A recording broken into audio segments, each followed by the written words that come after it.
Marxist communist கட்சியினர் செய்தியாளர்களை சந்திக்கின்றனர். அதை நேரலையில் பார்க்கலாம்.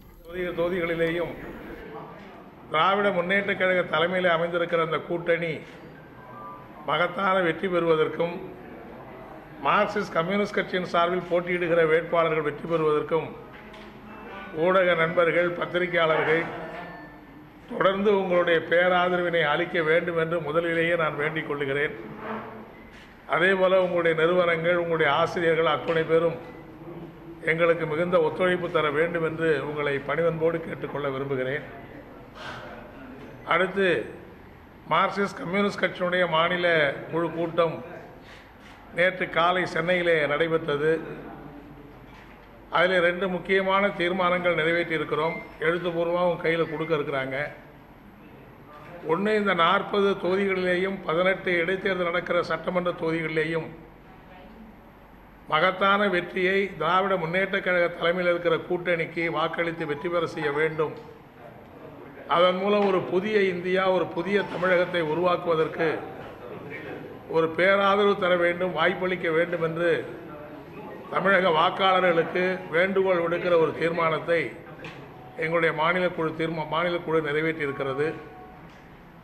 அடுத்ததாக, சமீபத்தில் தமிழகத்தையே உலுக்கி கொண்டிருக்கிற பொள்ளாச்சியில் நடைபெற்றிருக்கிற இளம் பெண்கள், மாணவிகளை பாலியல் வற்புறுத்தலுக்கு உள்ளாக்கி அதை வீடியோ படம் எடுத்து இன்றைக்கு மோசமான கலாச்சாரத்தை உருவாக்கி இருக்கிற சமூக விரோதிகள் மீது உறுதியான நடவடிக்கை எடுக்க வேண்டும் எனவும், அந்த சமூக விரோத செயலில் ஈடுபட்டிருக்கிற குற்றவாளிகள் யாருமே தப்பித்து விடக்கூடாது எனவும், இதில் அரசியல் செல்வாக்குள்ளவருடைய கையெல்லாம் அதில் இருக்கிற காரணத்தினால் உருப்படியான விசாரணை நடத்த வேண்டும் என்கிற எல்லாம் வலியுறுத்தியும், இதில் அந்த இளம் பெண்களுக்கு நியாயம் வழங்குவது மட்டுமில்லாமல் உண்மையான குற்றவாளிகள் அத்துணை பேரையும் கைது செய்து தண்டிக்க வேண்டும் என்கிற முறையில் இப்போது சிபிஐ விசாரணைக்கு உத்தரவிடப்பட்டிருந்தாலும் உயர்நீதிமன்ற கண்காணிப்பின் கீழ் அந்த சிபிஐ விசாரணை நடத்த வேண்டும் என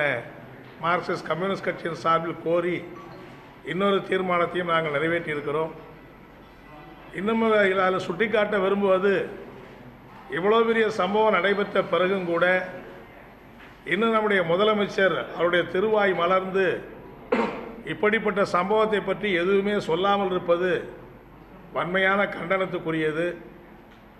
அவருடைய மௌனம் அதில் ஆளுங்கட்சியில் இருக்கிற உயர் பொறுப்பில் இருக்கிறவர்களுக்கும் சம்மதம் இருக்குமோ என்கிற சந்தேகத்தை தான் உறுதிப்படுத்துகிறது என்பதை தெரிவித்தெல்லாம் அந்த தீர்மானத்தை நாங்கள் நிறைவேற்றி இருக்கிறோம்.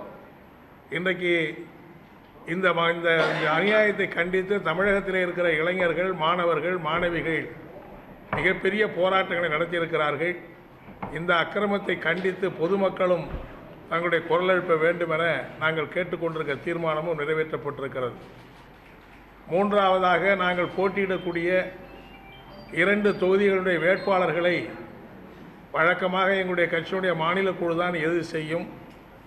அந்த அடிப்படையிலே நாங்கள் அந்த 2 வேட்பாளர்களையும் மாநில குழு இறுதி செய்தது. அதனுடைய அந்த 2 பேருடைய பெயர்களையும் மத்திய தலைமைக்கு, மத்திய குழுவிற்கு நாங்கள் அனுப்பித்தோம்.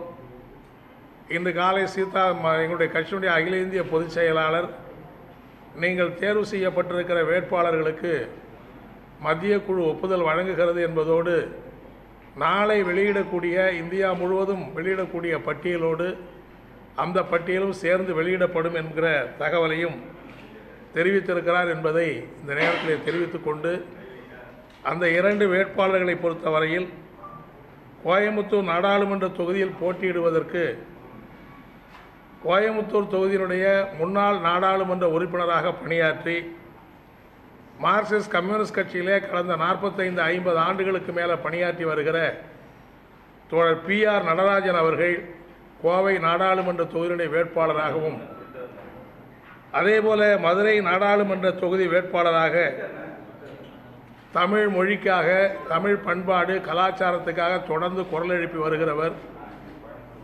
ஏற்கனவே காவல் கோட்டம் என்கிற நாவலுக்கு சாகித்ய அகாடமி விருது பெற்றிருக்கிறவர். சமீபத்திலே ஆனந்த விகடன் பத்திரிகையிலே தொடராக வந்து உலகம் முழுவதும் பல பதிவுகளை உருவாக்கியிருக்கிற நவயுக நாயகன் வேள்பாரி என்கிற நாவலை எழுதியிருக்கிற அதனுடைய ஆசிரியர், வீரயுக நாயகன் வேள்பாரி என்கிற நாவலை எழுதியிருக்கிற அதனுடைய ஆசிரியர் தோழர் சு. வெங்கடேசன் அவர்களை மதுரை நாடாளுமன்ற தொகுதியினுடைய வேட்பாளராக போட்டியிடுவதற்கு தீர்மானித்திருக்கிறோம் என்பதை மகிழ்ச்சியோடு தெரிவித்துக் கொள்கிறோம். இந்த 2 வேட்பாளர்களையும் வெற்றி பெறுவதற்கு கோவை நாடாளுமன்ற வாக்காளர் பெருமக்களும் மதுரை நாடாளுமன்ற வாக்காளர் பெருமக்களும் அபரிமிதமான வாக்குகளை அளித்து வெற்றி பெற செய்ய வேண்டும் என பணிவன்போடு வேண்டி கேட்டுக்கொள்கிறோம்.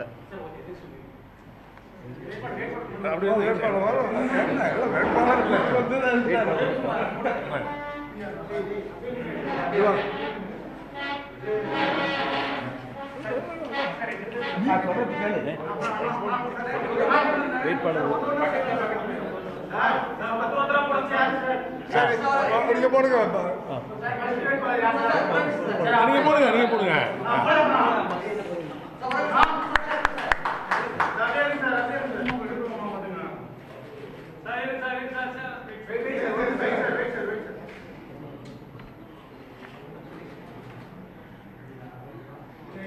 ஓகேவா?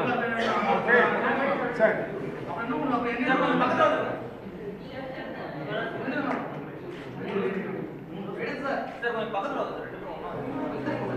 அவங்களையா? சரி, நீங்க வந்தாலும் விட்டுருங்க. இல்ல அவரை 2 வேட்பாளர்களும் பக்கத்துல வணங்குறாங்க. இப்படி பின்னாடி தான், இப்படி பின்னாடி நீங்க அப்படி போய் அவங்க ஒரு போட்டோவில் முடிக்கிறதுக்கு முயற்சி பண்ணாங்க. பின்னாடி எடுத்துக்கலாம்.